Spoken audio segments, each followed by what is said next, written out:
understand what was happening last night. When you got there, what did you see? What did you hear? When I got to the scene I went to was where the BMW crashed over the curb into another vehicle, and there was a body bag down in front of it, draped, in the yellow body bag, and officers had an array of yellow tape out there and several other intersections. There must have been 30 different police, sheriff, and university police units there, and there were college students in shock at the scene, at what they had seen there, and also on the other streets. As you say, there were 9 different crime scenes. This vehicle was in motion on a number of blocks in this densely populated college town. There's 20,000 students in a half-square-mile area there, and the vehicle was not speeding through. It wasn't a speeding drive-by. We are told by eyewitnesses it was a slow-rolling drive-by, and at times there's at least one or more witnesses that believe the driver was trying to engage conversation with who might be the eventual victims. With 6 of its students dead, the University of California Santa Barbara community is in mourning. The gunman who methodically planned the attack chronicled his descent into a deranged rage. How did this young man, who seemed to have everything, become a mass murderer? Tonight, we take a close look at the clues and his parents' futile race to try to stop him. ABC's Cecilia Vega is in Santa Barbara. Then I started to have a different idea. Is this somebody who's trying to fight against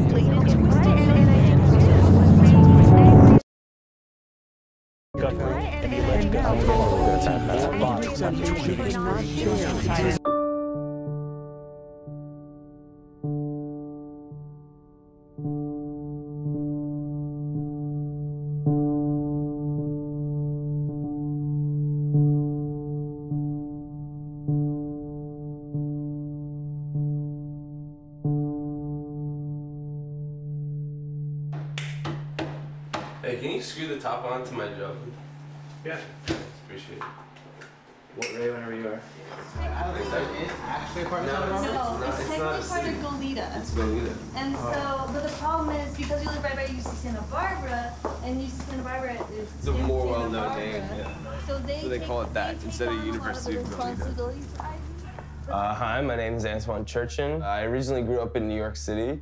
I lived there for about 14 years. And then my parents broke up and I left with my dad to go to Los Angeles, where I went to Beverly High. After that, I moved around, traveled a little bit. I moved back to New York, and then I went to San Francisco, and I taught kids how to swim there as a swim teacher for a while. And then finally, I wanted to go back to college, so I decided to apply to get into UCSB, and I wanted to go through the city college there. And so I found myself in sunny Santa Barbara. It was paradise, you know, beautiful. Everyone was happy, and I loved it there. And we don't know what we need, you know, with our roads being fixed and everything like that, and then the Goleta doesn't want to get the Like I said, when I first got to Isla Vista, I was like, this is paradise. But it's kind of funny because, you know, it's kind of like the city of sin, you know? It's a beautiful place, but it's wild, you know, and anything goes down. There's no rules, and, you know, it's insanity over there. And did you find yourself comfortable in the city of sin? Sure, yeah. Temptation, for me, I welcomed it. It was, I mean, it was a great time. And I don't regret any moment of my life when I lived there, you know? In fact, everything that's happened up until the shooting, you know, was part of my life growing up, and definitely remember those times in a good light. I wouldn't trade those memories for anything. My name's Cameron. I'm a student here at UCSB and Santa Barbara City College, and I also work up here. During the events that took place, what ended up happening? We started around 9 o'clock at night.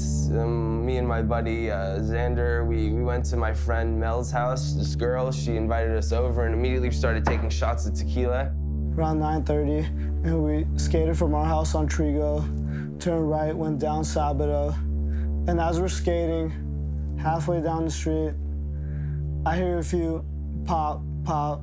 And I walk up the stairs and I walk out to the balcony and I see these skaters going by. I hear a loud noise. I see a black BMW with the windshields caved in, and he's going fast. He's coming fast at me, and I look over and I'm like, oh, that's kind of weird. and he immediately stops right in between me and my friend. And I look over to the side and I see the muzzle of a silver handgun kind of point out of the passenger side window. And then I just see the muzzle flash from out the window. And immediately I hear bam, bam, bam, bam. And so I'm thinking, oh, it's blanks, like it's a joke kind of thing. And then I see the skateboarder take 2 steps and then just drop and hit the ground. You know, it's only then when I realized there was blood gushing all over my hand and me collapsing to the ground that I really was actually hurt. And that's when it hit me. I was like, holy shit, this is real. And I jumped behind the car, the closest car to me. It was a red Prius, and I just literally got off my skateboard and jumped, heard a few more pops, popped my head up, saw the black car going, and I turn around, I see my best friend on the ground. And I fucking run, and I yell, "Twan," and I fucking run. Thank goodness Xander was there. He pulls me out of the street, and my skateboard that I was on was laying in the middle of the street. And in the commotion of all the gunshots, I guess cars were driving really fast, and one of these cars just ran over my skateboard, collapsed and shattered in millions of pieces. And I see him bleeding in the middle of the street, and I grab him, and then some kid comes out of his house who's an EMT in training, fucking thank God. And at that point, they had already started ripping off his shirt. And I could see like a couple bullet holes. And so immediately we lay him down on the ground. I'm covering one wound. There was another guy there. He was covering the wound in his arm. I was covering the one, it was like directly over his spine on his back. And there was like an exit wound out his front right. So I was holding just the 2 spots that I could see that were injured. And we just tried to keep the blood in his body for as long as we could, just try to keep the blood in his body. I remember Antoine was about to fall asleep. I remember slapping him and trying to keep him awake. I didn't have a watch on at the time, so I couldn't get respirations, I couldn't get pulse, I couldn't get anything like that. The only thing I could necessarily do is just keep him talking. So I was like, hey, you know, like, what's your name? What school do you go to? What do you want to be? And just immediate questions like, you know, allergies, anything else I could just think of just right off the top of my head, just so I could keep him talking. I knew for as long as I kept him talking, I wouldn't have to do anything else, because there's nothing in my power other than getting him to a hospital. Finally, it seemed like what was forever. It could have been 2 minutes, it could have been 10 minutes, it could have been 20. It seemed like forever. And cops came first. It wasn't paramedics, it wasn't EMTs, it was a sheriff. And he came and started moving Twan's body, and then Twan was awake like that. Antoine was awake because of all the pain he was feeling from his body getting moved. And they found 2 bullet holes that I did not even see, that I was trying to keep his blood in his body. I didn't even see him. I was actually calmer than you would imagine. There was something that took over me. I was just accepting my fate, you know? It was so surreal. I didn't know that I had it in me, but I just kind of felt calm, and I thought, you know, if this is my time to go, it's my time to go. I remember I was closing my eyes, and my friend was like, don't fall asleep, don't fall asleep. By the time we got him onto the gurney, we were like, oh, you know, can you tell us what year you were born? And he was like, 2014, and we're like, and he's like, no, just fucking with you, like 1992. And I was like, okay, like, this guy's joking right now, and he's been shot. And he's like, what do you want to do? And Antoine's like, I want to be a teacher. And then the cops holding the pressure and everything, and he's like, what did you want to teach college kids? And then Antoine's like, fuck no, they shot me. I don't want to teach college kids. I remember this, man. This man being in a fucking good mood, making jokes about it after he got shot. I just remember the last thing that I could see of him was when we tried to put his arm onto his stomach so he could like hold himself as he's on the gurney. He could barely like lift his arm up. And that's when I just see him just wheel off and then take off in the paramedics to the hospital. After the cops talked to him, they put him in the ambulance, and I want to go with him, but they're like, no, we're gonna work on him. You can't go in the ambulance with him. So I was just there. I gave my statement to 2 cops, and then I ran home And we went in the car and we went to the hospital, and they wouldn't let me see him for 6 hours. I don't get to see my best friend. They don't tell me if he's dead or alive for fucking 6 hours. It was the worst night of my life. I try to piece back and try to remember little bits and parts of the night and ever so often, and you know, a lot of it is missing for me. A lot of it is missing, which is probably why I'm so, you know, able to go on with my life without so much, you know, post-traumatic stress. You know, a lot of the terrible parts were kind of omitted from my memory. You don't remember? So I remember the initial shot. I remember laying on the floor for a while. I remember the paramedics coming and putting me on a stretcher. I remember breathing into the oxygen mask while I was in the ambulance, and I just remember the roar of the ambulance rushing, you know, on the Highway 101, just going probably 90 miles an hour, just with the sirens blazing. I remember the paramedics throwing me on this metal table, and the doctor's taking a scissor and stripping off all my clothes. Throwing me on a metal table with gunshots on your back, that definitely hurts. And that's when I started, you know, it started kind of seeping in more and more, and the realization of what happened started kind of seeping in, and I started to freak out a little more. But I was in the hospital when that happened, thank God. And when I saw all like the bags of blood getting ready, and all the doctors start sticking things inside you, then you start to kind of freak out more and more. But I was anesthetized, and I remember they asked me, you know, have I ever been anesthetized before? I said no. They put the mask on me, they made me count down, and within 5 seconds I was out.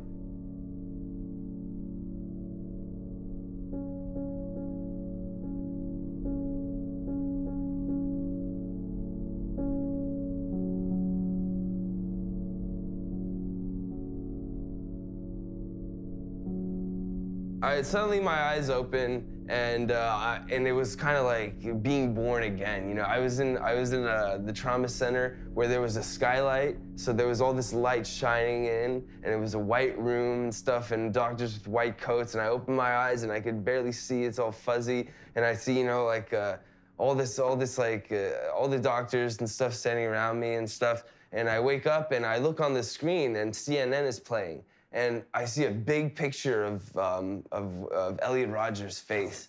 And I knew right then and there that was the killer. I didn't know that that was his face, but I could just tell that that was him.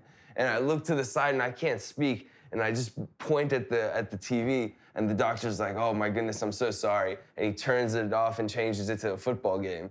I'm Sergeant Riley Harwood. That's spelled R-I-L-E-Y, last of H-A-R-W-O-O-D. I've been with the Santa Barbara Police Department for 24 years. I currently serve as the department's public information officer. I'm also in charge of community relations as well. Typically on a day-to-day basis, I review the previous day's arrest activity from our officers on patrol or our detectives, and I look for items of interest that would make good press releases to distribute to the media.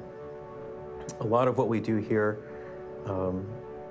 has the potential to be newsworthy, and if you look in any newspaper or television news, you know, a lot of the stories that are portrayed are police-related stories. First encounter with the media was them calling me on my cell phone while I was still laying in the hospital bed. You know? How'd they get your cell phone number? One of my friends probably, you know, disclosed the name. So once they have a name like Antoine Cherchian, it's pretty unique. So they look on Facebook, they find me on Facebook, they find, you know, my phone number, it's probably listed on there.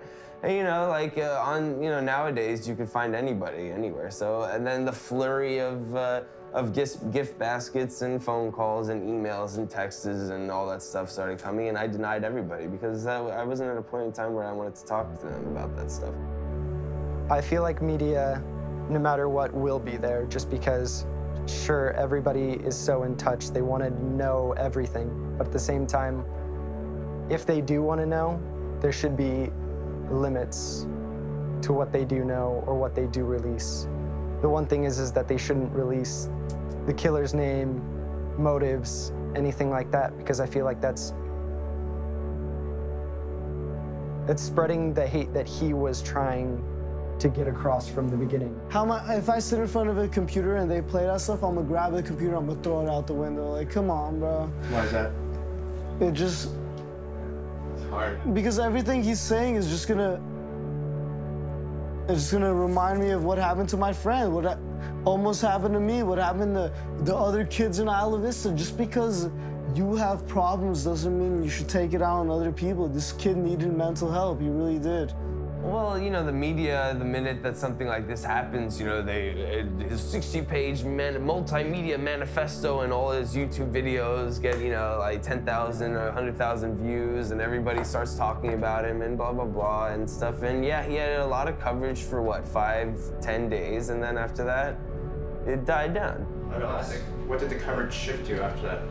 You know, it changed over time as the story progressed. You know, there was the incident itself, and then a big focus was what he put out on social media or YouTube videos of him that were played over and over again. And, you know, this manifesto that he had released became a focus. But then there was focus on law enforcement. Could it have been prevented by the previous contact? Could it have been prevented by family members contacting this agency? And then the focus after that became the what was happening in Isla Vista, the memorial service in the stadium, and even just before that, a point of focus became the fact that people were getting angry at the news media for their presence in Isla Vista. If you recall, there was some backlash at all the cameras and focusing on people's grief.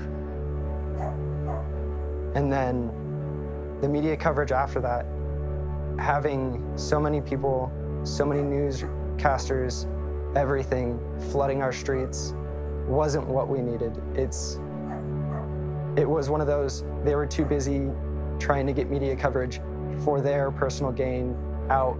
They weren't thinking about the people that actually were there during the events and our feelings, and the fact that we, despite having the event happen here and so close to home, that it's not something that we want to be remembered for, something that we don't want to remember, and something that we shouldn't have to be reminded of every day.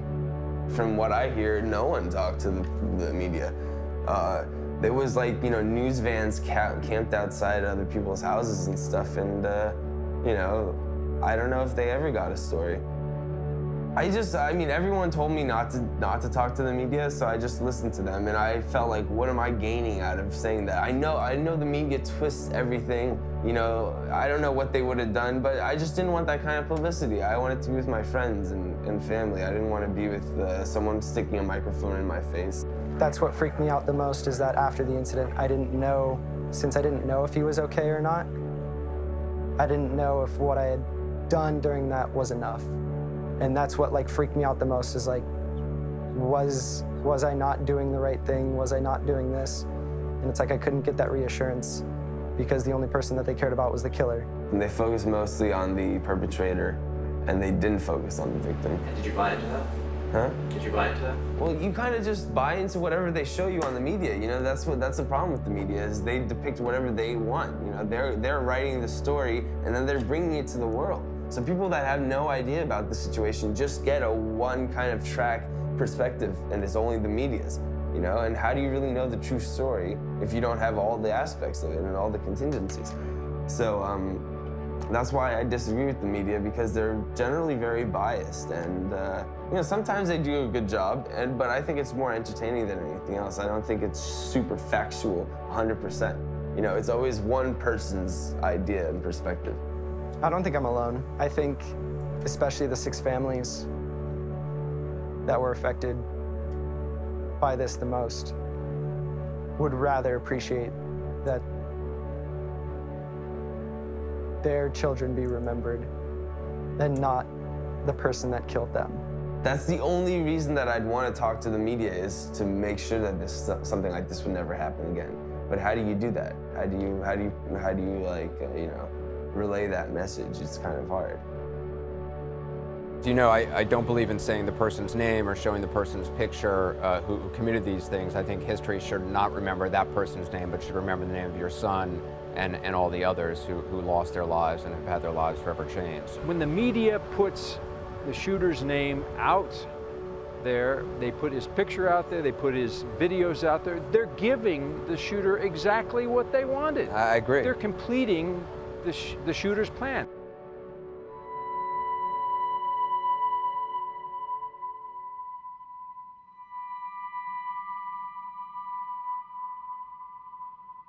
Broken feather made me cry.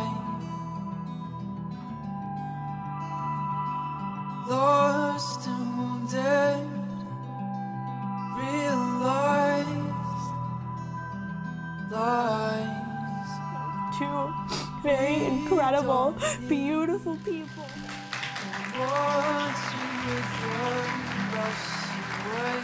I mean, I was like, you know, like I was fucking scared. You're in a fucking hospital.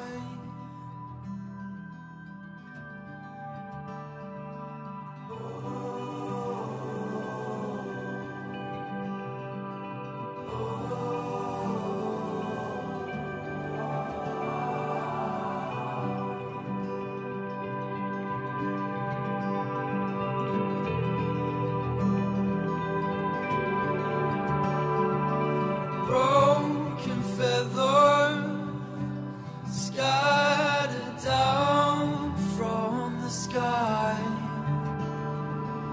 hoping with her we only sacrifice from our way.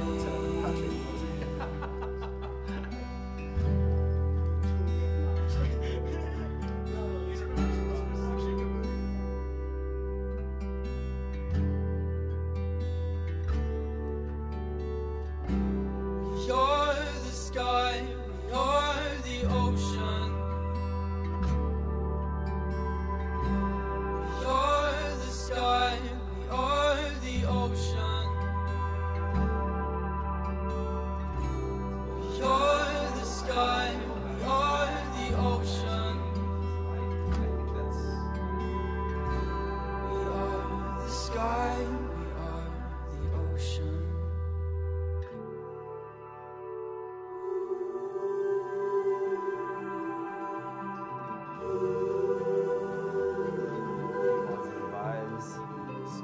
Life was beautiful. I mean, it was summertime.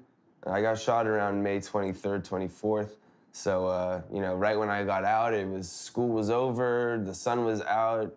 I met a bunch of new people. You know, everybody in town heard what happened. So all of a sudden I had like, 10,000 new friends. People like were trying to contact me, and everyone just was trying to, just be there. And it was amazing. It was beautiful. It shouldn't be the feelings of hurt and sadness and technically just like the weakness of like our community right after that. It was something that affected all of us, and I don't think that should be remembered either.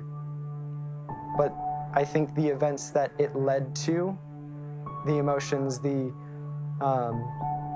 paddle out, all the events that came from the shooting really brought us all together.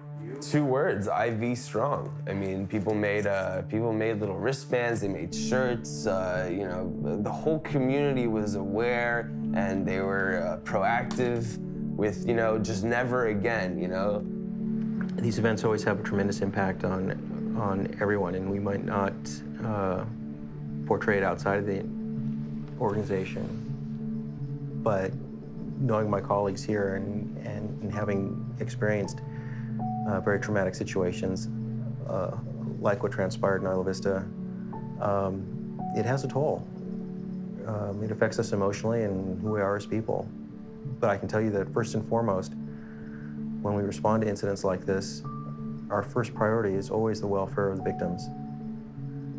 It's the welfare of the victims, followed by the welfare of the general public, followed by the welfare of our fellow officers, and then lastly, the welfare of the perpetrators themselves. They had a coalition, we gotta stand together, we gotta be one entity, we gotta be strong for the greater good of everyone. And it's that kind of compassion that kind of made everyone evolve and stuff. It wasn't like every man for himself, we are in this together. We became a community again. We became a place that helps each other out instead of helps their individual selves out. I was able to actually like get in touch with him because I guess it was like his neighbor or something like that. And I was like, hey, you know, it would be nice if like I could like, you know, just see you and be like, hey, you know, like he's okay. And he told me, he's like, oh yeah, no, I'm fine. I remember seeing him. He was like, oh, I was at Starbucks or something. And I just remember seeing him, and he was like walking around like on a, it wasn't crutches, I think it was like a walker or something like that. And so like I knew he was fine, but it was just kind of, I mean, it was a relief to me to say that, like, knowing that, one, he was okay, and two, like, maybe during that time, what I did was necessary.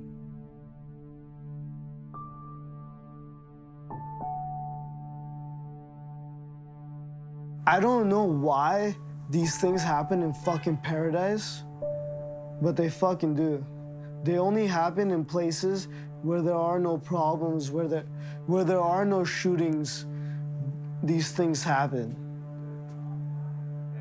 And it's a mental health issue and something we should take way more seriously in our country. These things are terrible, but I think he wins, and these killers win if everyone, you know, kind of succumbs to fear. A college town like Isla Vista, on a day-to-day basis, I think a lot of the community doesn't look to the police with really a lot of high regard because they're interacting with them for a lot of nuisance issues, petty things, loud parties, drinking in public, minor nuisance types of things. But when something major really happens, when people are getting hurt, you see a different side to that relationship. You'll see how quickly those officers who maybe were once reviled by people in the community, how quickly yet those officers are still very willing to put their lives at risk to keep people safe. It's one of the reasons why everyone that is in this business gets into it. It's to protect the public. You know, even people that you don't know personally, but you feel a calling to be there for people and to keep them safe. Like I said, I'm 110% of the man that I was before, you know. I just have a couple scars, that's about it. So if I could walk away from something so tragic, literally with just, you know, a memory and nothing more, then how could I not be happy? Open windows, set the sail beneath my wings. We are the light that we are glowing in. She kissed my lips as fast as the wind. Oh, you and I, queens and